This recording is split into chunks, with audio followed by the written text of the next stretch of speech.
Сәлем баршаңызға, менің каналыма қош келдіңіздер. Бүгін мен үй жағдайындағы чак-чак жасайтын боламын. Өзімнің оригинал рецептімен бөлісетін боламын. Осы рецептімен жасасаңыздар, бір жасағаннан керемет дәмді болып шығады. Ең алдымен керекті өнімдерімізді дайындап аламыз. Жұмыртқамыздың сары уызы мен ақ уызын ажыратып аламыз. Достар, менің каналымдағы видеоларды жіберіп алмас үшін каналыма тіркеліп, лайк басып, комментарий жазуды ұмытпаңыз. Сары уызымыздың үстіне сүтімізді, шекерімізді және де сары майымызды қосып, жақсылап араластырып аламыз.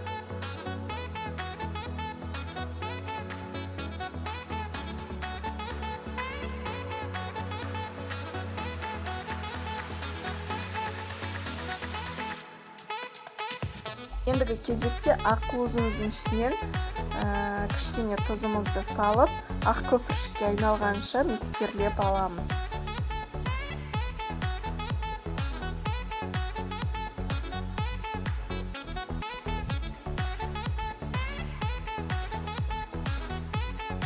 Енді дайын өнімдеріміз, яғни сары уыз бен ақ уызымызды бірге қосып, араластырып, үстінен алдын ала елегіштен өткізген ұнымызды қосып, жұмсақ етіп қамырымызды илейміз.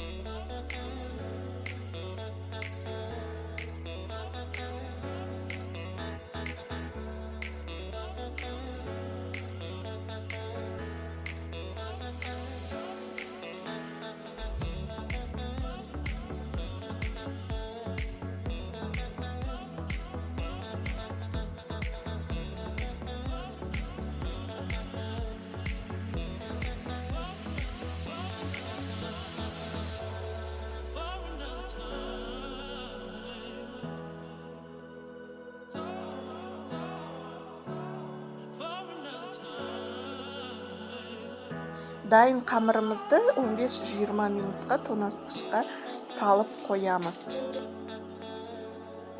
Мінекей біздің қамырымыз дайын болды. Ендігі кезекте қамырымызды 3 бөлікке бөліп, күлшелеп, орташа қалыңдықта жаямыз.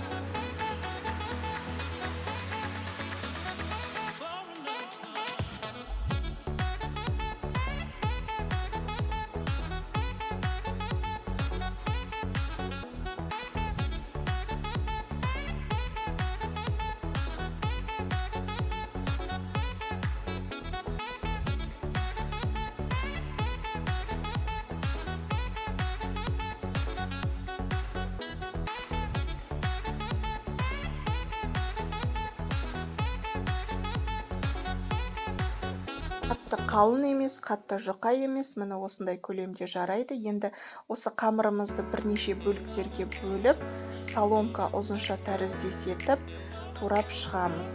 Дәл видеодағыдай.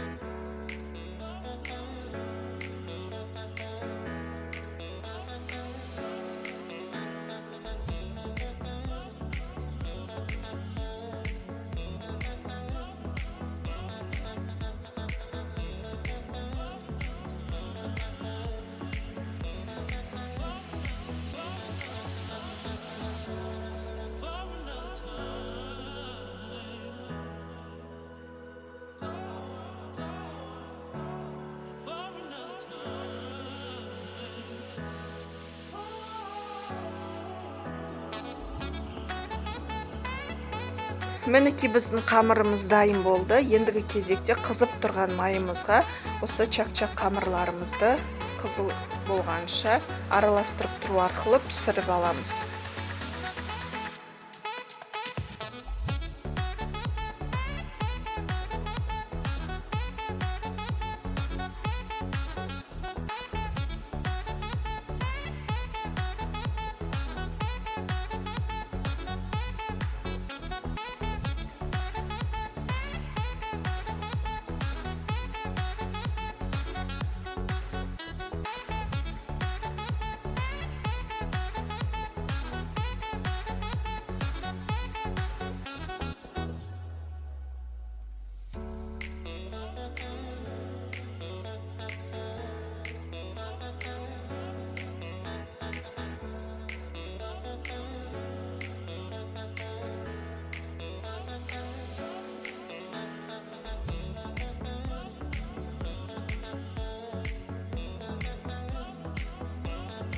Ендігі кезекте чак-чакты араластыратын, яғни қатайтып тұратын сиропын дайындайтын боламыз. Ол үшін балымыз бен шекерімізді осылай жай отта араластырып тұру арқылы ерітеміз. Және де 2 минут арасында қайнатып аламыз.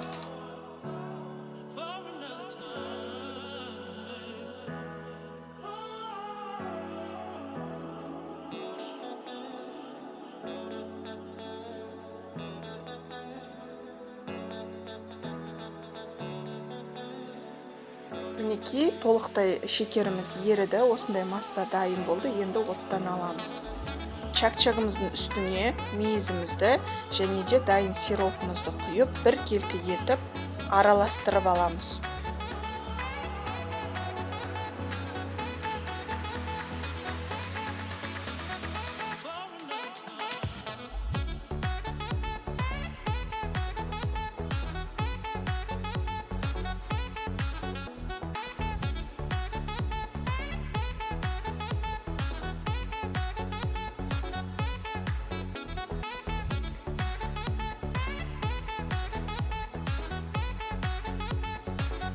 Ендігі кезекте дайын чак-чагымызды 2 сағатқа тоңазытқышқа қатқанша қойып қоямыз. Мінекей, біздің чак-чагымыз дайын болды. Бір жасағаннан керемет, өте дәмді болып шығатын чак-чак. Міндетті түрде осы рецептімен жасап көруге кеңес беремін. Астарыңыз дәмді болсын.